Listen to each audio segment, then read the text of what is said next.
All right. Episode 28. 28. We're back in the studio. Yep. How we doing? Good. Yeah, we finished our first cycle. Our spring cycle is done. Yeah, it is. We had an awesome retest week, bring a friend week, basketball, and now we're here. Yeah. Prepping for summer. How you feel about the first cycle? I thought it was awesome. Yeah. I think it was the first time. I mean, if you looked at the scorecard, you would have thought our only key movements were like power cleans, thrusters, a lot of front squats, overhead, but we were doing a ton of powerlifting to get ready for the liftoff. Right. And we were trying to get to a place where we could PR some of these more fitness focused, like gymnastics workouts. So we were all over the place. I feel like every week, every workout was like, there was no throwaway days. Right. Like every day had a purpose. Yeah, I mean, for me personally, to look at my scorecard and see that I hit pretty much lifetime PRs or right on them for weightlifting movements, back squat, bench press, deadlift, on a stage too. So not like, just a million attempts, 3 attempts, hit my or matched my lifetime PRs, and then power cleaned the heaviest I've ever power cleaned during that week. And then in the same week, 50 pull-ups, which I've never hit before in my life. So just to see that, like, I've got the strength and the gymnastic gains in just 8 weeks. Yet the power of the training and also doing Ox 100, like, it's nice to see the combination that I'm getting stronger and I'm getting fitter and I'm getting more gymnastic all at the same time. So yeah. And because of the pull-up, the 30-day pull-up challenge in there too, you know, like, them things don't happen by accident, right? No. Like, when you look at the habits of just showing up and training every day, eating the right way, and then practicing something. So like practicing that skill every day, the result over 8 weeks is a pretty phenomenal result, you know? Think about how fast it went by. Like,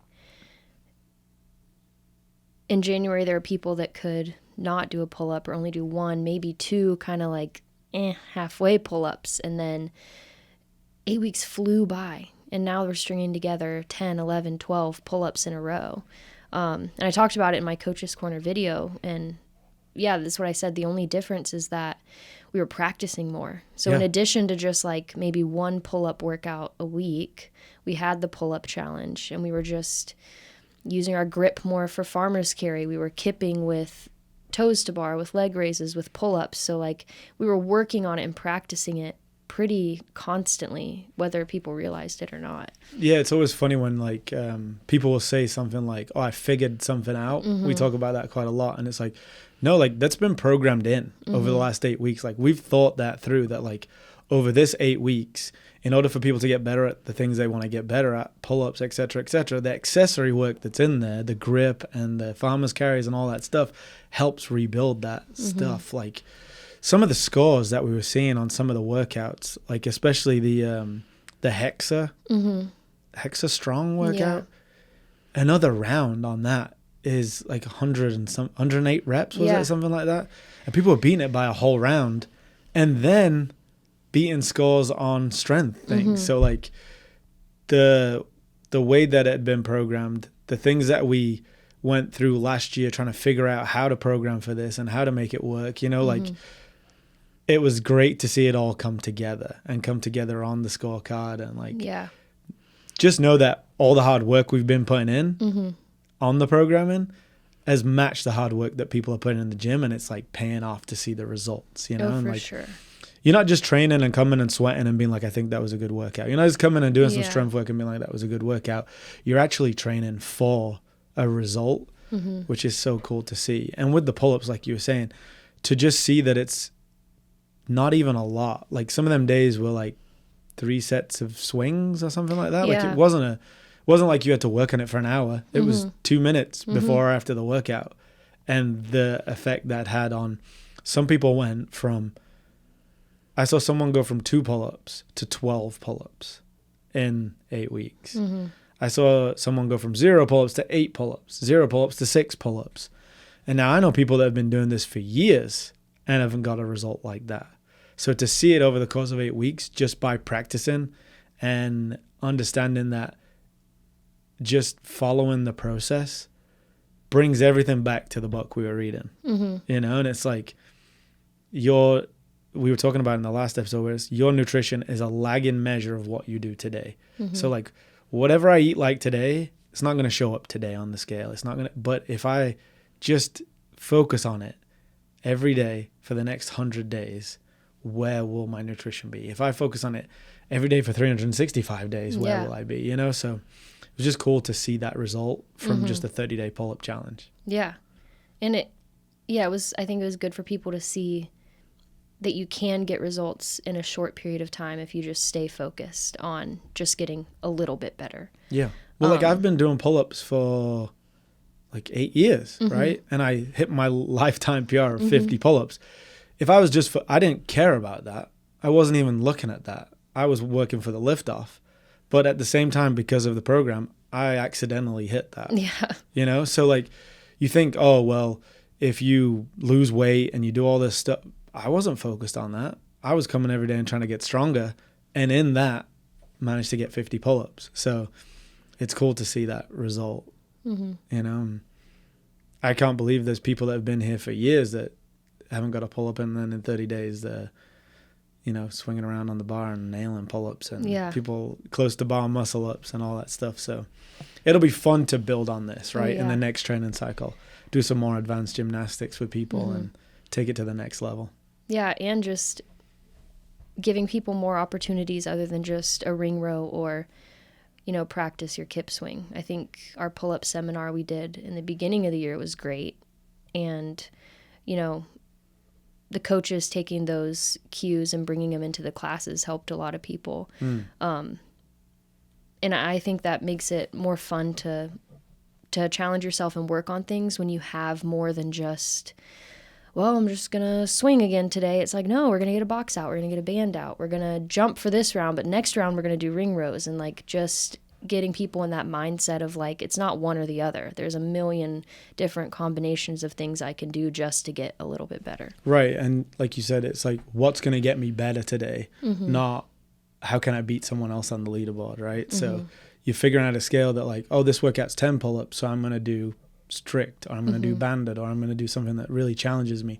This one's 25 around, so I'll do ring rows today and work on, you know, difficult ring rows or something like that. So yeah, it's cool to have that, like we talked about in the first book, the growth mindset, and then adding in the habits from the second book. Like it's cool that there's like a progression to this stuff that we're talking about that we're trying to implement, you know? So we're finished with Atomic Habits. Yeah, we added it to the shelf. How has your life changed from it, do you think? Are you sticking to the habits? Have you found a good rhythm? Have you found a way that you want? I think it's definitely helped me find a rhythm in places that I can. So at first I was like, well, my schedule is different every day. How am I supposed to like, you know, it's like, well, no, there's areas that I can control to set myself up for success. So my mornings when I wake up, like when I eat, what I do while my coffee's brewing so I don't go buy a coffee. Like I have control of those things. And then I just thought about it as like, I may not work during the same hours every day, but I can have the same habits during the hours I do work, whether it's on Wednesdays in the morning or on Thursdays, whatever it is. Yeah. So I think it's really been good and also taught me to just keep reevaluating. It's not meant to be a blueprint that I live with for the rest of my life. It's a constant question of how can I make this a little bit better? Like what's something I can change to be a little bit more efficient?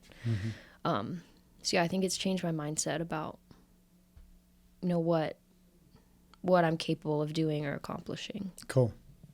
Yeah, I think for me it's trying to find happiness in the process, right? Like we talked about last time, I've been very goal orientated and put the goals as the focus. But when you focus on the goal, you stop thinking about the process. And now I'm all about like, how do you find joy in the process and know that whatever you're doing, the result will take care of itself. So if you just do the right things every day, in the end, the result will take care of itself. But if you just keep looking at the result, you miss the steps in between. And so like if you want to get in the best shape of your life, you just have to focus on this week, coming 4 times, 5 times a week, and reward yourself that way, rather than what am I going to do for the next 3 months? Don't worry about the next 3 months. Focus on today, focus on this week, and hit them things this week. And then at the end of the week, you'll have a scorecard for yourself that you hit them or you didn't. And then that will just have a knock-on effect over the next, year. And like reevaluate a little less often in terms of like the bigger goal, and just be like, how did I do this week? Great. And then focus on the smaller things. And I think we were talking about it before, but like, then it's difficult not to get bored, right? Because you can break them down to such simple things that you could kind of overlook the things that matter, right? Yeah. Yeah, I think it's easy to, set the habits and start checking them off. And then sooner or later that just becomes your life, like you're a little complacent. It's like, went to the gym today, done. It's like, well, maybe 6 months ago that was like a really big step for you, but we've got to reevaluate, because now going to the gym every day is easy. So like, what are we going to add on to that? It's like, I'm going to, this cycle, I'm going to go to the gym every day and I'm going to go 5 minutes early to practice my pull-ups. Yep. Okay, that made it a little bit harder. So yeah, I think the book said that habits plus deliberate practice equals mastery. But if we're just following habits for the sake of doing them, that's going to lead to boredom, which just to check them off just to check them off, and then we fall off. Yeah. So yeah, just constantly asking yourself, are these the habits that are challenging me in the direction that I want to go, and not just the same thing you've been doing for 2 years because you just said they were a good idea. Right. Yeah, you're just going through the motion. Yeah. And there is a certain like sweet spot, right? Where like going through the motion to start with is what you need to do. Yeah. Just show up. Like we tell people, just get through the doors and we'll take care of the rest. And then eventually you want to show up and have a plan. So like this week I want to get stronger. This cycle I want to get stronger. So I'm going to be going slower doing level 3. Oh, I'm going to be going faster doing level 2 because I want to get fitter and faster this cycle. And just having a plan of attack, rather than just show up and you're always getting time capped on level 3, or show up and you're always doing level 2 no matter what, because you're trying to compete with someone and that doesn't affect how you get better or not, So yeah, just having more of a personalized approach to it. Yeah. And challenging yourself, like you said, if you always come in and you're like, oh, I'm going to do level 3 because I want to get stronger, but you're not quite ready for it, then eventually you'll get bored that way because it's too much of a challenge, right? So like, they call it the Goldilocks rule, where you just got to be right on the edge of your ability, not too hard and not too easy. And so like, that's why you can talk to a coach. It's why we have the coaches, to be like, I want to get better at this, but that might be too heavy, and they can guide you and like put you in the right direction, and they're not going to tell you what weight to do. They're just going to reflect it to you. Like, well, what's your goal for this workout? And just finding that your sweet spot might not be level 1, 2, or 3. It might be level 2 with something else. It might be level 3 a little bit heavier potentially, or a little bit lighter, or, finding what's going to get you better each day. Absolutely. Yeah, I tell people all the time, sometimes I just cover up the levels because like those are just a guide. Like, you should have a feel based on what we just did, right, what you can do in this workout. Look at all the people in this room. Do you really think I would be able to put all these people into just 3 boxes of their abilities? It's like, no way. Like, depending on your goal, like you said, today you're going to do an L2 for all the weights, but you're going to do the hardest gymnastics scale there is, because then we're going to balance out. Yeah. If I had you do the hardest gymnastics scale and the heaviest weight, what kind of workout would that be? That would just kind of defeat the purpose. So yeah, having those conversations with your coaches and knowing what your goals are. Yeah, being open to challenging yourself in that sweet spot to where you can handle it, but you're not totally overwhelmed to where you're just demotivated or stuck. Yeah. So you have right there, like the results of the last cycle, like some stats. Yeah. What are the like major things that stand out to you? There was a lot more weight lifted, right? a lot more weight lifted, which all of these things on their own are great. So we did a whole cycle in average of, 25 pounds extra lifted per person. So we got strong. On which movements? On the power cleans and the thrusters. Wow. Yeah. Okay. Average of 10 pounds increased on power clean. Which is a huge increase. Yeah. Really, over especially for just 8 weeks. And there were so many people that said, I've been stuck at this weight for 3 years, or wow. I've been power cleaning this since, whatever time. Because it's true. A lot of people do like plateau, especially with lifts like that. Like once you get to a certain point, you really have to focus on technique and maybe how strong your deadlift is pulling from the floor. But yeah, we had a lot of people PRing lifts that they haven't really PR'd in a long time. And yeah, I could see that an average of 15 on the thruster is like even crazier than that, right? Because that's putting that squat and that push press together. So dang, 15 pounds is huge. Because I think I was hoping for like a 5-pound PR on that. And so, yeah, that's cool.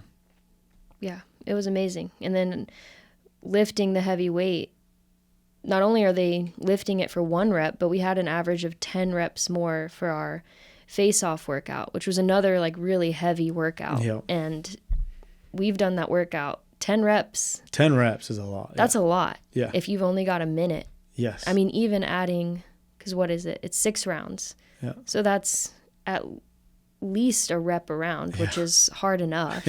Plus 4 more somewhere in there. Just crazy. Being able to move the barbell so much faster, just hang on to it for longer. Yeah. So you're stronger, you got more endurance, and you're moving these weights around easier. And then on top of that, 50 reps, is that on? Yeah, average of 50 reps. I wrote fitter because that's how I want to like classify the Hexa Strong workout and our hipster workout, which was like a lot of calories, a lot of kettlebell swings. Yeah, average of 50 reps. We had people, like you said, doing over 100. One round was 109 reps. Right. And this isn't a workout that has like jump rope in it, where it's like, okay, of course they got 50. No, this was like box get overs and D-ball cleans and farmer's carry. Like this was not quick movement. Press. Devil's press. Yeah. So 100 more reps of that is nuts. Yeah. And then I remember the hipster workout, like to even beat that score, you got to be moving. Oh, yeah. Because that grip fails fast. But like I said, we've been working on our grip. And so there was so many grippy workouts, really, when you look at the week. So to be able to combine pull-ups, power cleans, everything that was in Hexa, hipster is grip, and still PR them all across the week. Yeah. Shows how much an increase in, health, fitness, everything that we had across that 8 weeks. So it's really cool. Yeah. And that you don't have to sacrifice one thing for the other. People think, I'm getting strong, my gymnastics going to go down. It's like, no, not necessarily. It doesn't have to be that way. Yeah. You don't have to gain a bunch of weight and get really bad at, body weight movements in order to get strong. Like, we can work on all those things across the board at the same time. Yeah, it's awesome. So what are you most excited about now going into the next cycle? So we just tested all the workouts last week, which wasn't easy, the week after test week. But we got them done. And I think what I'm most excited about is we've got people comfortable with more gymnastic stuff. And now we're like taking it back to more strict gymnastics. And I'm excited to see how much stronger people get and like what effect that then has on kipping pull-ups. Yeah. So like we're going to test strict pull-ups, right? So like going from kipping into strict back to kipping potentially. What does that look like? And, a few people got better at that gymnastic move and the skill of a kip. Can they now get really strong and get their first strict pull-up? Yeah. Because they've got the confidence to know they can. Right. They're confident hanging from the bar, and I think it's just another way to make sure we're still challenging ourselves. So we can't just keep doing what we've already gotten good at. Now we need to take it up a notch. So our kip swings are good. We did a lot of practice on those. So now we're going to try to get the strict body weight movements down. Yeah. But as like me writing the workouts, it's also been cool this last cycle because we did have some like continuity from winter coming into spring. So now I'm just thinking about, well, okay, there's no reason to, you know, lose our strength, which we wouldn't anyway, but like see the continuity and things carry over from this cycle into the summer. Yeah. So just because the weights are going to be a lot lighter, which I think is going to be hilarious watching people throw them around. Oh yeah, it's going to be super light. Yeah. Almost half the weight what we've been using. Yeah.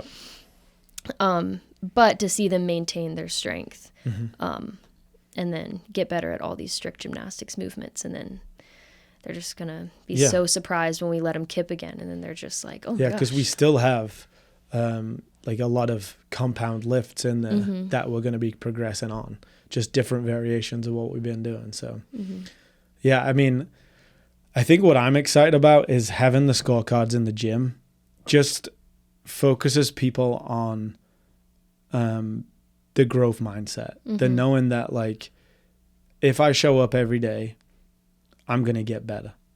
If I don't show up every day and I show up for retest week, I'm going to see that I wasn't as consistent as I want to be. So you just have a way to hold yourself accountable. Like we want you to do well, but we're not going to force you to push and like get better at this stuff if that's not where your goal is. We want you to just show up and enjoy working out. But it helps you just know that like there's a value in everything that we're doing and a value in the programming and why a workout showed up. And then that leads to people being more open to what we saw this weekend when we just played basketball. And people had come that never really played before. And there was no animosity there. It was just everyone was trying to do their own best. And it looked incredible. Like I was watching the games and people that never played before were confident enough to just jump in and try it, you know, and shoot and play and have a good time and know that we're in an environment where everybody wants to support other people's growth. So it wasn't like, oh, I don't want you on my team. We put the teams together. Yeah. We just saw who showed up and we were like, all right, let's go 3v3, put all the teams together. And no one was like, oh, I want them on my team. There was none of that. It was just the environment of like, yeah, let's go. Let's play. And like, that's one of our values is play more, and to see it happen in an environment that could be uncomfortable and challenging for people was really cool. And like, there was a competitive nature to the games and to the gym, just like there is competition in, you know, retest week, and we still have the leaderboard on Waterfy, but it's such a positive competition. It's such a friendly environment. Yeah. And I was saying to a few people, I've tried to play intramural sports in Atlanta and it's never really gone well, especially when it's mixed gender teams, because one of the guys on the other team's always done something crazy to one of the girls on our team. And then, you know, it's like fights and like threats of fights and stuff like that. And everybody turned up and played sports and it was competitive, but there was never even a hint of someone getting over competitive or it was just fun. And I liked, I just think it's a testament to who we are as a gym. Like we can still be competitive. Like I'm a shit basketball player, but my team wasn't like ignoring me, which would be the first thing that I think would happen. I'd just be there and then my other teammates would just be kind of playing around. Or every time you shoot it, they'd be like, God damn it, Savannah. No, but it was like, they're like, shoot it. Carolina was like, okay, when I go here, you go there. Right. And like the whole game is just like, how do we get better together? Like, what can I do to make you have an opportunity? And you won it. And we won it. Yeah. I made one shot. Yes. After the whistle. Carolina, MVP by far. Shoot. Yeah. She. But yeah, like you said, she wasn't angry at you for showing up. No. She's a basketball player. She played in college, right? Yeah. So she's really good. Yeah. Wasn't she on like the Polish national team? Probably. Like she's a great basketball, but she wasn't like, oh, God damn it, Savannah, how you on my team? It was just like, let's have fun and let's play and let's see what happens. So yeah, it was great. But yeah, that's how it is whenever you come in here. We want everyone to be pushed wherever they are, whatever level that might be. To whatever goal they have. Right. Like everyone doesn't get coached the same. It's like, oh, I know what your goal is. Let's go. Today you're doing that, whether you want to or not. What do you mean? You said you want to get better at this. Dang it, you're right. That's coaching, right? Mm-hmm. Or I'm going to try this. And you're like, well, you just come back from vacation. You just had an injury. Do you think that's the right idea? Actually, yeah, today let me just move. Today just move. Let's Mm-hmm. go. And that's the value of coaching, right? It's not just being like, well, so it's level 3, I'm level 3. So it's level 2, no. Come in, be competitive with yourself, do your best, be competitive with other people if that's what drives you, but healthy level of competition. Mm-hmm. And I think we've already played 3 sports to start this year. We've had a lift off. Every vibe has been top notch. Oh, yeah. I can't wait to see what we've got coming next. Pickleball, DECA. It's just going to be a great summer. Hero Week. Yeah. So, yeah, I'm pumped. It's already April, pretty much. Crazy. Yeah. And the results are there for themselves, right? Like, Yeah. let's just keep rolling. Let's just Yeah. keep rocking. Like, if you've got them results already and it's only March, what are we going to get in June, is it? We finish the next Mm-hmm. cycle? By summer, oh my God. So I'm personally the strongest and the fittest I've ever been.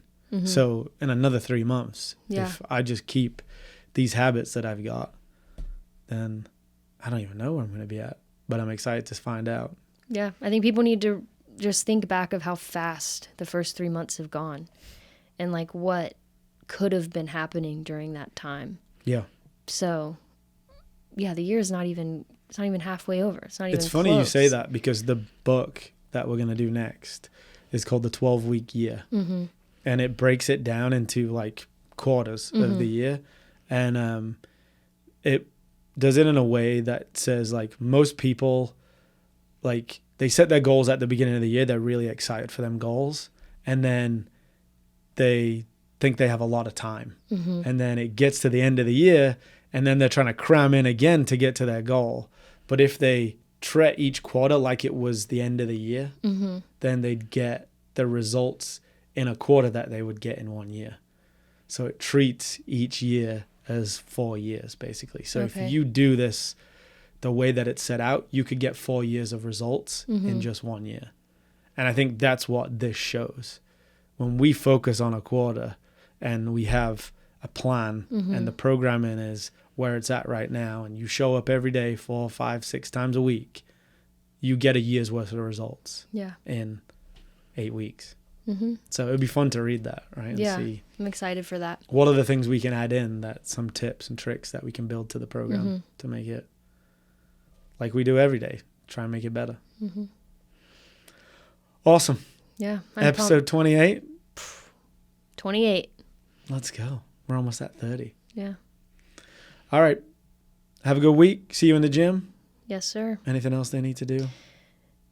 I don't think so. We've got a couple weeks of good workouts, and then we're starting the summer cycle. So Okay. just be on the lookout for that scorecard. Just get ready for baseline week. Yep. Number 2, summer cycle. Let's go.